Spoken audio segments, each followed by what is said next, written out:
There is something special about a player who can dominate a quarter of football.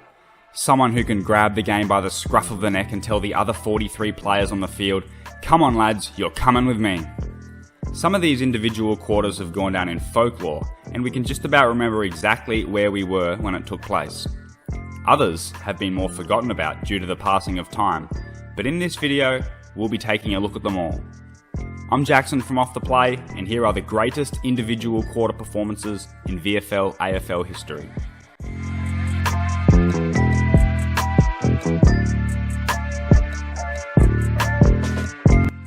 Starting back at the 1970 Grand Final, Carlton coach Ron Barassi famously put 19th man Ted Hopkins onto the ground for the second half. The almost permanent reserve player had an immediate impact, kicking 2 early goals in the third quarter as the Blues launched one of the most famous comebacks in history. Hopkins finished the game with 4 goals and was cheered from the ground by the Carlton faithful. A year later, in the 1971 Grand Final, we were faced with similar circumstances. Hawks coach John Kennedy told forward Bob Keddy, "You'll have to win this for us, Bob." But at the time, Keddy had been quiet with just the 5 touches. So Kennedy moved Keddy to full forward and took star Peter Hudson out to centre half forward, which kind of screwed Hudson over, by the way, given that he was chasing Bob Pratt's record. But anyway, it was a masterstroke move because Keddy booted 4 goals in the space of 16 minutes, allowing the Hawks to overcome a 20-point deficit and claim the 1971 premiership. Carlton champion Alex Jesaulenko dominated the second quarter of a round 16 1972 game, and I'll let the newspaper report of the game tell the story. In just 11 minutes in the second quarter, Carlton wizard Alex Jesaulenko kicked 6 goals in a show-stopping demonstration of football magic. Few, if any, more devastating bursts of play have ever been seen in the long history of football at Princes Park. Essendon players literally seemed to be mesmerised by Jesaulenko as he flew, wriggled, jinked, dodged, escaped and wove his way through the packs of parked bombers as if he were Houdini himself. That's a fair match report. Kelvin Templeton had a day out, kicking 8 goals straight in the last quarter of a round 13 game in 1978. He finished the game with 15 after a wayward 7-goal 9 in the first 3 quarters. He almost wasn't going to play the last quarter due to suffering from cramp, but the Doggies champ battled on for his record-breaking afternoon. In fairness, all Templeton had to do in that last quarter was look at the football for the umpires to pay him a mark, but let's not ruin a good story. In the third quarter of Collingwood's 1982 clash against North Melbourne at Arden Street, a young small forward by the name of Peter Dacos booted 6 goals. Going forward almost a decade now, and we had another dominant display in front of the big sticks, with West Coast spearhead Peter Sumich booting 7 goals in the third quarter of their round 13 clash in 1991 against Footscray.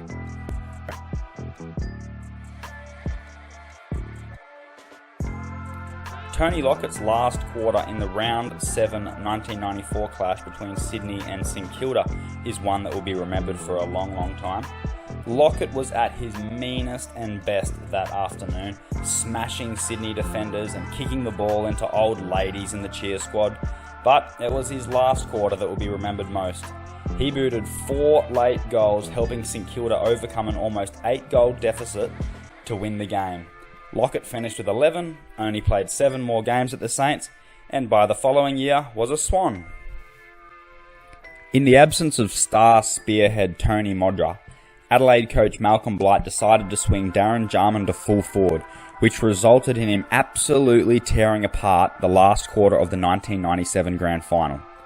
There was only 10 points separating the Saints and the Crows at 3-quarter time, but 5 last quarter goals from Jarman certainly sealed the deal in giving the Crows its first ever AFL flag. This next one is a popular one, but if you're a Bombers supporter, I'd seriously suggest muting the next bit in fear of bringing back repressed memories.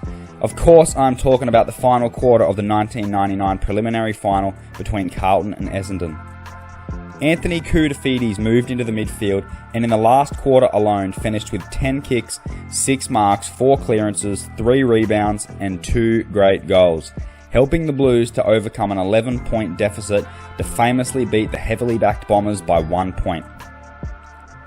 The performance was later described by club legend Stephen Kernahan as the greatest quarter of football anyone has ever played. Supercoach wasn't invented at that stage, but the Big Cooter scored 127 Supercoach points alone in that last quarter. Jeff Farmer had an absolute day out against Collingwood on the Queen's birthday weekend in 2000. Well, that was only partly true. His first half was abysmal and he spent large portions warming the bench. He even started on the pine at the start of the second half, but that must have lit a rocket under the Wizard, who went on to produce one of the greatest halves of football in recent memory. Farmer booted 3 goals in the third term before absolutely dominating the last quarter with 6 goals. 9 goals in a half of football. Not bad at all. This next entry was insane. We know how gullible 7-year-olds are, but even I couldn't believe what my young eyes were watching when Essendon's Gary Moorcroft almost brought the roof off the dome with his second quarter display against the Western Bulldogs in 2001.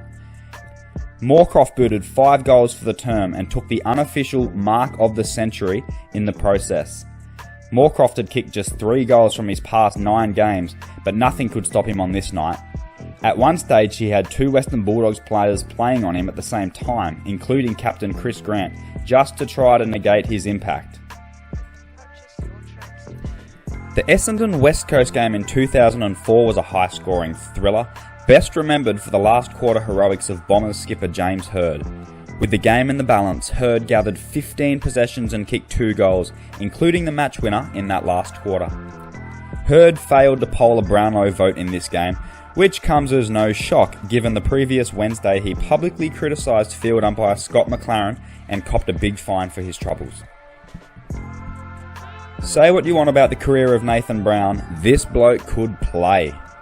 At his best, he was one of the most exhilarating players in the competition, and it was on full display in 2005 against Collingwood. Richmond trailed by 10 points at the final change, but 5 goals to the silky skilled forward was enough to sink the Pies.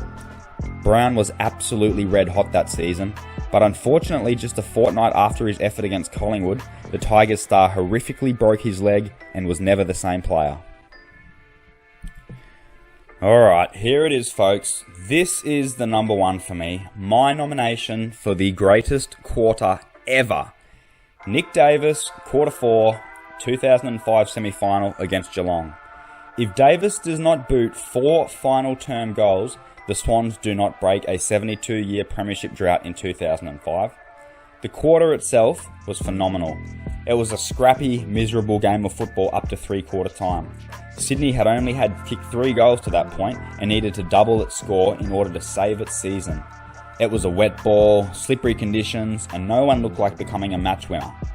That was until Nick Davis set the SCG alight in a 4th quarter display that Swan supporters will remember forever. Davis kicked all 4 goals for the Swans in the last quarter to simply win the game off his own boot. His goals included 2 brilliant snaps, a set shot he converted after a contested mark, and the final goal that we'll all remember, the one where he rove the pack and kicked truly with just seconds remaining. Who could forget Scott Lucas's final quarter in round 22, 2007? He kicked goal after goal after goal after goal after goal after goal after goal. I think that's 7.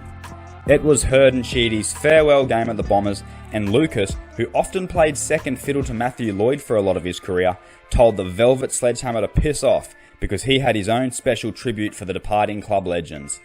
7 goals in a quarter, which almost resulted in a miraculous comeback. That game won't soon be forgotten. Buddy Franklin's 3-goal final term in the 2007 elimination final against Adelaide was a real coming-of-age performance. The Big Bud stood tall when it mattered most and cemented himself as a clutch player and a genuine match winner with this effort. Stewie Jew's 3rd quarter of the grand final is arguably more memorable due to the story itself. Jew had retired from Port Adelaide in the AFL in 2006 and spent 2007 away from the game. He announced his intentions to return to the big league before the 2008 season, but was tipping the scales at well over 100 kilos. Jew underwent a physical transformation to get himself back to match fitness and was given an opportunity by Hawthorn. It ultimately proved to be a masterstroke with his game-breaking performance in the 08 Grand Final, particularly that 3rd quarter, having a huge role in handing the Hawks the flag. Now, There are obviously plenty that I've missed out on, especially when you go back to the olden days. For example, South Melbourne's legendary full forward Bob Pratt had a couple of 8-goal quarters. It's always fun watching a player kick a bag of goals, especially when it's in the first quarter. Drew Petrie had a 6-goal opening term in 2007, and Matthew Lloyd also achieved this during the 2000s. Then you have those quarters where the ball just seems to follow one player. Tom Mitchell, Chris Marston and Jared McVeigh have all had 20 possession quarters. Marcus Ashcroft and Darren Milburn have been close to that number too. Andrew Swallow had 17 possessions and get this, 10 clearances in the first quarter of a game in 2011. That is insane. And a quick honourable mention must go to Michael Voss's final quarter of the 2002 Grand Final and Jason Ackermanis' performance in the third quarter against Geelong in 2005.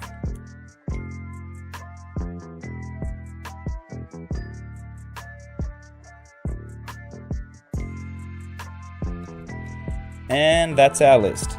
Please let us know in the comments which ones we missed out on, and don't forget to like the video and subscribe to the channel. Thanks for watching.